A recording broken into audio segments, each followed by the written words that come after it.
George Whitefield nació el 16 de diciembre de 1714 en Gloucester, Inglaterra. Fue el hijo menor de su familia. Cuando era joven, estuvo involucrado en pleitos, mentiras y robos. El teatro fue su mayor interés en aquel entonces. Tenía un talento indiscutible para la actuación y la oratoria, que luego emplearía en su predicación. A los 18 años, Whitefield entró en Pembroke College, en la Universidad de Oxford, trabajando como conserje. Atendía a estudiantes más adinerados para así poder costear sus estudios. Allí conoció a los hermanos Charles y John Wesley y se unió a un grupo de estudiantes llamado el Club Santo de Oxford. La meta de los integrantes del grupo era vivir en correcta moralidad religiosa a través de extensos ayunos, oraciones y lectura de la Biblia. Sin embargo, ninguno de sus miembros era un creyente genuino en aquella época. Whitefield tuvo el deseo de profundizar en la palabra y predicarla. La doctrina del nuevo nacimiento fue clave en toda su predicación. Su testimonio nos recuerda que no podemos nacer de nuevo y salvarnos por nuestros esfuerzos. Dependemos por completo de la gracia de Dios. Los hermanos Wesley, aún inconversos, partieron de Oxford a la colonia americana de Georgia y dejaron a Whitefield como líder del Club Santo. Allí, Whitefield predicó el evangelio y organizó reuniones de estudio bíblico. Los miembros de este grupo de estudiantes llegaron a ser etiquetados como metodistas, debido a su estricta disciplina de profundizar en la palabra. Luego de su graduación, Whitefield fue ordenado como diácono y poco después como pastor. Empezó a predicar el evangelio en distintas iglesias y cada vez más personas se acercaban a donde él estuviese para escucharlo. En una época donde la predicación del evangelio había estado oscurecida en incontables púlpitos,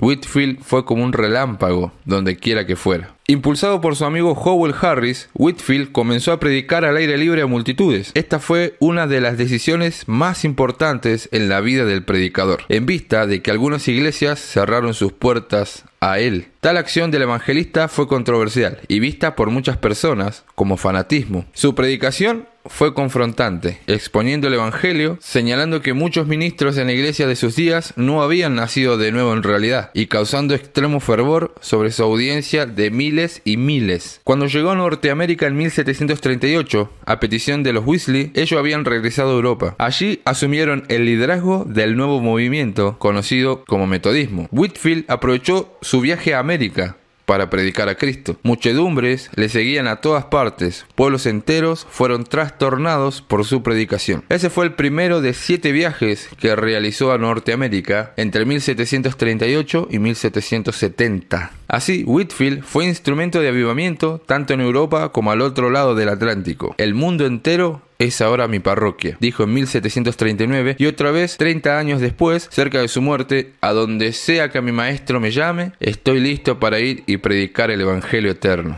Durante su ministerio, soportó fuerte adversidad por parte de muchas personas. Incluso, por algún tiempo, fue vituperado por John Wesley, quien se opuso con denuedo al calvinismo enseñado por Whitefield. Más adelante, ambos volvieron a llegar a términos amistosos, aunque tomando caminos separados. A pesar de su popularidad, George fue perseguido en varios lugares a los que iba a predicar. Somos inmortales hasta que nuestro trabajo en la tierra esté hecho, dijo, reconociendo la soberanía de Dios luego de sobrevivir a uno de varios intentos de asesinato. Este hombre era imparable en su ambición de anunciar a Cristo. Se estima que Whitefield predicó a tal vez 10 millones de oyentes durante su ministerio. La historia testifica del poder en sus sermones y el avivamiento polémico que se desató en su predicación, con multitudes llorando a gritos al ser encaradas con los sufrimientos de Cristo y la gracia de Dios y siendo transformadas por la palabra. William Cowper, poeta y escritor de himnos, llegó a decir que en Whitefield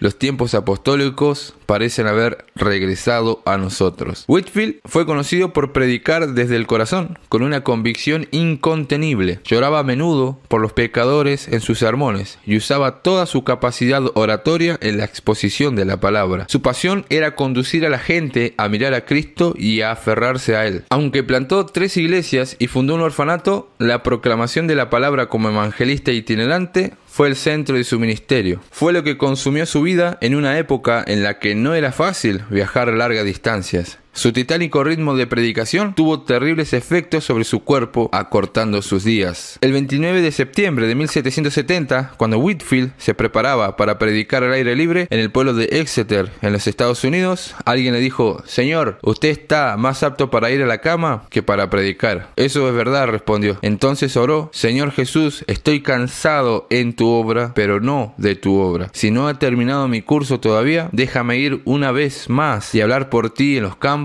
sellar tu verdad y venir a casa y morir». Cuando Whitefield subió al púlpito, luego de esa oración, se hizo un silencio en la multitud mientras él se encontraba muy débil para hablar. «Esperaré por la asistencia de la gracia del Señor», dijo luego de varios minutos. Y entonces predicó sobre 2 de Corintios 13:5, tal vez su sermón más célebre. A la mañana siguiente, Whitefield partió a la presencia del Salvador, que lo llamó a predicar su palabra. Por supuesto, Whitefield no fue perfecto. Su matrimonio en sus comienzos, movido más por pragmatismo que por amor, tal vez está lejos de ser ejemplar, aunque más adelante floreció. Además, al inicio de su ministerio no fue cuidadoso en cómo expresó algunas enseñanzas. Sus críticos usaron eso para decir que él afirmaba recibir revelación especial fuera de la escritura, lo cual era mentira. En ocasiones fue impulsivo, y aunque se expresó contra el maltrato de los esclavos, no se opuso a la esclavitud como tal. En aquel entonces, la conciencia de la mayoría de los cristianos era insensible a este mal. A pesar de sus defectos, este hombre nos modela la importancia de vivir en integridad si queremos ser usados por el Señor, reconociendo nuestras fallas y caminando en el Espíritu. Como ha dicho su biógrafo Johnson, lo que Whitefield predicó, él realmente creyó, y más que eso, lo que él predicó, él lo vivió. Él fue conocido no solo por predicar a Cristo desde el púlpito, sino también por predicarlo con toda su vida. Whitefield fue un hombre de íntima comunión con Dios, orando por muchas horas todos los días. Él entendió que sin el Espíritu jamás podría ser útil y mantenerse humilde. Dios, dame una profunda humildad, un celo bien conducido, un amor ardiente y un solo objetivo frente a mis ojos. Y entonces deja a los hombres y demonios hacer lo peor, clamaba. Fue por eso que no permitió que alguna institución religiosa llevara su nombre. Que perezca el nombre de Whitefield, pero que Cristo sea glorificado. Que mi nombre muera en todas partes, que incluso mis amigos me olviden, si de esa manera la causa del bendito Jesús pueda ser promovida, expresó. En sus cartas solía hablar de él mismo en los términos más bajos, y se nombraba a sí mismo simplemente como siervo de todos. Su amor y su humildad para con otros cristianos, incluso por encima de ciertas diferencias doctrinales, es admirable para nosotros. Por ejemplo, se cuenta que cuando alguien le preguntó si él pensaba que verían a John Wesley en el cielo, George respondió: «Me temo que no, porque él estará tan cerca del trono eterno y nosotros a tal distancia que difícilmente podremos tener un vistazo de él». Muchas veces quisiéramos ser usados por Dios como Whitefield, pero ¿buscamos su rostro en oración tanto como él lo buscaba? ¿Nuestras vidas procuran mostrar que creemos lo que enseñamos? ¿Las personas que nos rodean pueden testificar que somos humildes? Este evangelista nos recuerda que no podemos aspirar a predicar con efectividad la palabra si no somos hacedores de ella.